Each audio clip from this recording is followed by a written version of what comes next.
mulher. Para os gregos, Pandora foi a primeira mulher. Criação de Hefesto e da deusa Atena, amando de Zeus, como um presente para os homens mortais. E teria sido ela responsável por libertar todos os males no mundo, ao abrir o que viria a ser conhecido como a Caixa de Pandora.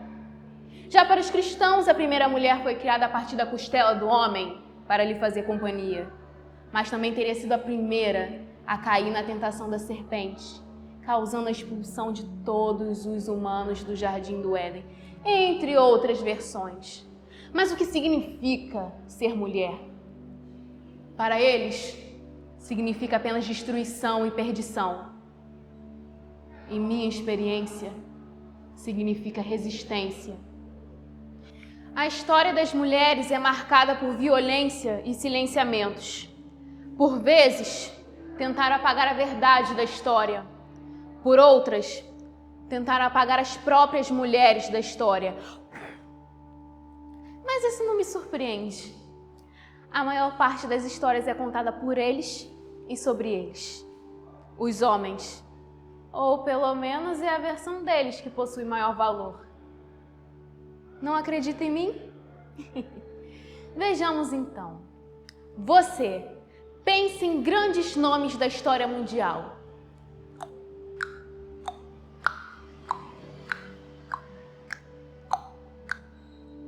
Eu aposto que você pensou em nomes como Napoleão, Júlio César, Lincoln. Nenhuma mulher. E que tal mitologia? Hércules, Aquiles, Zeus, Poseidon? De novo, nenhuma mulher. Talvez você até pense em uma mulher, mas ela nunca será a primeira a vir na sua mente. Isso quer dizer que nós não temos história? Não, nós temos história. Nós estivemos lá o tempo todo. Nós estivemos nas guerras, nas ruas, nos governos e até entre os deuses. Mas poucos foram que julgaram nossa presença digna de lembrança. Mas acho que chegou a hora de nós consertarmos as coisas. Hora de nós contarmos nossa própria história. A verdadeira versão dela. Então vamos começar pela história de uma mulher de muito tempo atrás. Muitos vão dizer que é mito. Eu já digo que todo mito carrega em si e reflete uma parcela da realidade. Ela era uma jovem de uma beleza singular. Sorriso, olhos, cabelos. Ela chamava a atenção de todos que passavam por ela e, consequentemente, poderia ter o homem que quisesse aos seus pés. Mas não eram apenas os mortais que ficavam impressionados com sua beleza, não. Sua beleza era capaz de atrair até seres superiores, deuses. Um, em particular, Poseidon, o deus dos mares. Mas nada disso lhe enchia os olhos, nem mesmo a admiração de um deus. Para a nossa personagem em questão só importava uma coisa: sua devoção à deusa olimpiana Atena.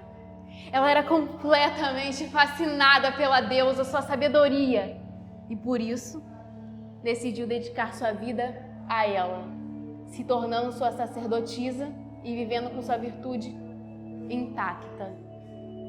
E é claro que Poseidon não ficava nem um pouco feliz com isso, não. Deuses!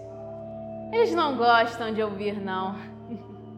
E o que era apenas uma falta de interesse, Poseidon entendeu como um desafio. Ele fazia visitas constantes ao templo da deusa, apenas para provocar a mulher, tentar incitar de qualquer maneira alguma reação calorosa nela. E aí as pessoas costumavam dizer: ele é um Deus e não consegue tirar os olhos de você. Como se isso fosse o maior dos elogios e ela fosse doida por ignorá-lo. Mas nada disso importava. Sua fidelidade ao juramento feito a Deus era mais forte. E ele também parecia não se importar, porque nem mesmo o mais convicto dos nãos o fazia desistir. E aí ela dizia: por favor, eu já te pedi que não retornasse. Minha senhora não vai aprovar suas visitas e eu já fui bem clara a respeito de meus sentimentos. Sinto muito, mas eu não compartilho os mesmos de meu senhor. E ele apenas ria e dizia: por enquanto. Uma coisa que você deve saber sobre os deuses: eles não eram o que você imaginaria como deuses, seres elevados e perfeitos. Não. Eles eram orgulhosos, vingativos e, se me permite dizer, humanos demais. Não tinham o menor escrúpulo em brigar um com o outro. E Poseidon e Atena não eram diferentes, não. Os dois se odiavam. Certa vez, os dois decidiram disputar seu poder sobre uma cidade grega, e o vencedor seria o deus adorado por seus habitantes. Poseidon ofereceu como presente uma fonte de água, enquanto Atena os presenteou com uma oliveira. E o povo decidiu por premiar a oferta da deusa. E por isso, a cidade veio se chamar Atenas. Ah, Poseidon não ficou nem um pouco feliz com isso, não. Primeiro rejeitado pela mulher e agora pela cidade. Ah, não. Ele estava cansado disso. Ele era um deus. Não deveriam repeli-lo dessa maneira.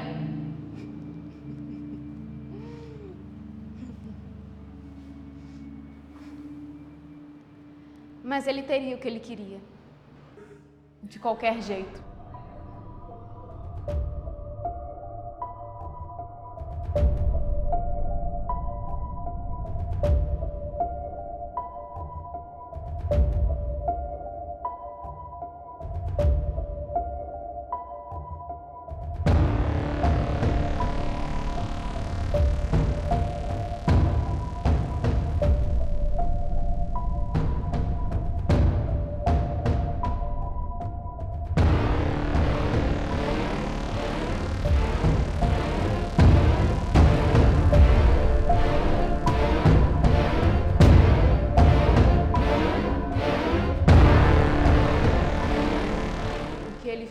Foi imperdoável.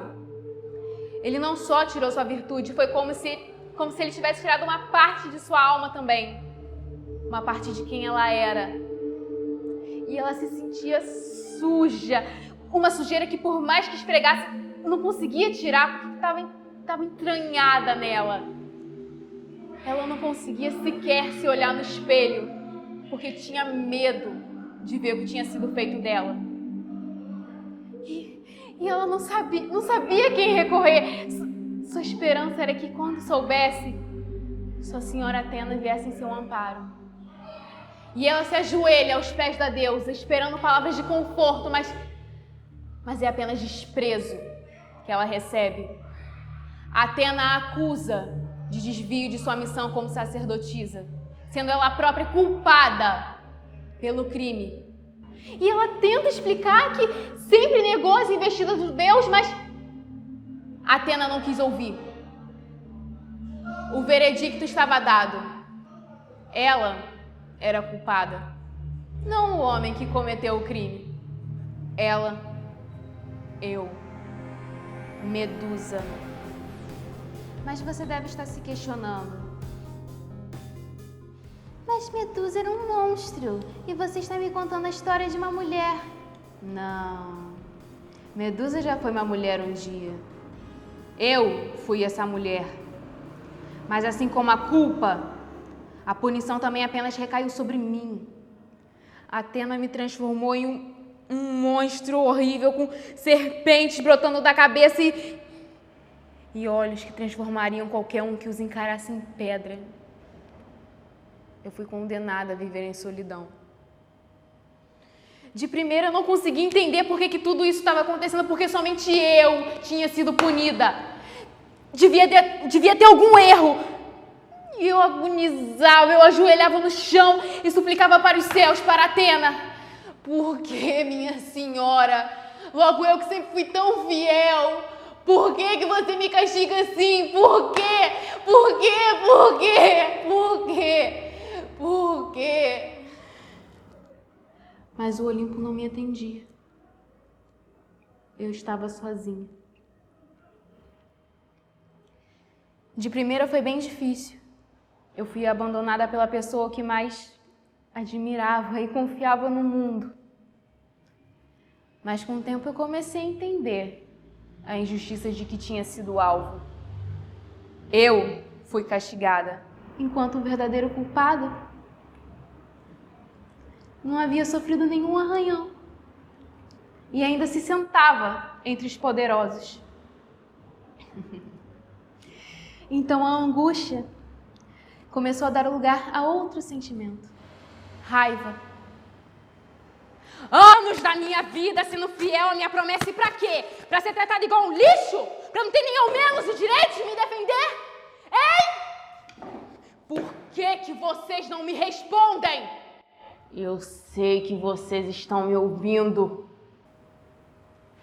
E o final da história você já deve ter ouvido. Um guerreiro chamado Perseu foi enviado para matar o monstro. E ele consegue, com a ajuda de um escudo dado por Atena. Ele usa o seu reflexo para cortar fora a minha cabeça, sem precisar olhar para mim. Ele ficou marcado na história como um herói, e eu como um monstro. E apenas isso. Eu posso ter morrido naquele dia nas mãos de Perseu, mas toda vez que minha história é recontada é como se eu voltasse à vida. E minha história vem sendo recontada há séculos, o que significa que eu já vi de tudo. Eu vi a história das mulheres se desenrolar diante dos meus olhos. História de mulheres como eu. E eles continuam nos matando. A gente ainda precisa fugir, nos esconder, muitas vezes gritar para que nossa voz seja ouvida e nos esforçar ainda mais para que eles acreditem na nossa palavra. Parte de mim vive em cada uma dessas mulheres. E sim, a história das mulheres é marcada por violência, por silenciamentos, mas é também marcada por muita luta. Eu vi mulheres indo às ruas reivindicar direitos iguais. Eu vi mulheres conquistarem direito ao voto. Eu vi mulheres na ciência descobrindo maravilhas. Eu vi mulheres desbravando um mundo que era exclusivo dos homens. Eu vi mulheres se tornando líderes de povos e de suas próprias vidas. Então eu não vou mais aceitar o destino que me foi dado. Eu não vou mais aceitar ser culpada por um erro que não foi meu. Assim como essas mulheres, eu vou tomar minha vida nas minhas próprias mãos. Eu vou falar minha verdade. Eu não vou ter medo. E dessa vez, eu não vou morrer.